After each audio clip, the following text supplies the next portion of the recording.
ಕಾಂತಾರ ಸಿನಿಮಾದ ದೈವದ ಬಗ್ಗೆ ಲಘುವಾಗಿ ಮಾತನಾಡಿದ ಬಾಲಿವುಡ್ ನಟ ರಣವೀರ್ ಸಿಂಗ್ಗೆ ಈಗ ಕರ್ನಾಟಕ ಹೈಕೋರ್ಟ್ ಕಾನೂನಿನ ಬಿಸಿ ಮುಟ್ಟಿಸಿದೆ.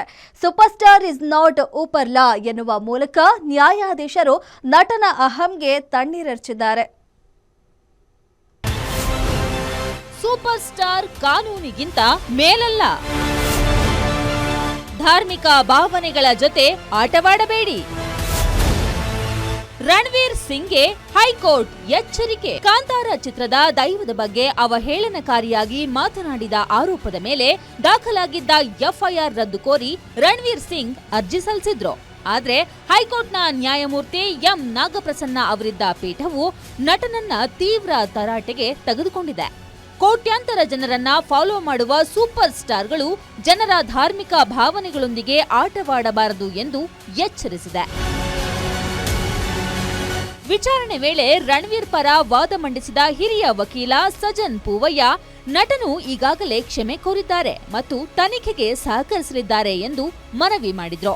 ಆದ್ರೆ ಇದಕ್ಕೆ ಸರ್ಕಾರದ ಪರ ವಕೀಲ ಬಿಎನ್ ಜಗದೀಶ್ ತೀವ್ರ ವಿರೋಧ ವ್ಯಕ್ತಪಡಿಸಿದ್ರು. ರಣವೀರ್ ಪತ್ನಿ ದೀಪಿಕಾ ಪಡುಕೋಣೆ ಕೂಡ ಕರ್ನಾಟಕದವರೇ ಆಗಿದ್ರು. ರಿಷಬ್ ಶೆಟ್ಟಿ ಹೇಳಿದ ಮೇಲೂ ರಣವೀರ್ ಈ ವಿಡಂಬನೆಯನ್ನ ಮುಂದುವರೆಸಿದ್ರು. 2 ಬಾರಿ ನೋಟಿಸ್ ನೀಡಿದ್ರೂ ತನಿಖೆಗೆ ಹಾಜರಾಗಿಲ್ಲ ಎಂದು ಕೋರ್ಟ್ ಗಮನಕ್ಕೆ ತಂದರು. ಸದ್ಯಕ್ಕೆ ರಣವೀರ್ ಸಿಂಗ್ಗೆ ತಾತ್ಕಾಲಿಕ ರಿಲೀಫ್ ಸಿಕ್ಕಿದೆ. ಮಾರ್ಚ್ 2ರವರೆಗೆ ಬಲವಂತದ ಕ್ರಮ ಕೈಗೊಳ್ಳದಂತೆ ಕೋರ್ಟ್ ಸೂಚಿಸಿದೆ. ಆದ್ರೆ ತನಿಖೆಗೆ ಸಹಕರಿಸಲೇಬೇಕು ಎಂದು ತಾಕೀತು ಮಾಡಿದೆ. ದೈವದ ವಿಚಾರದಲ್ಲಿ ಬೇಕಾಬಿಟ್ಟಿ ಮಾತನಾಡಿದ ಬಾಲಿವುಡ್ ನಟನಿಗೆ ಈಗ ಕನ್ನಡ ನಾಡಿನ ಕಾನೂನಿನ ಪಾಠ ಶುರುವಾಗಿದೆ. S K Manjunath, crime bureau, Guarantee news.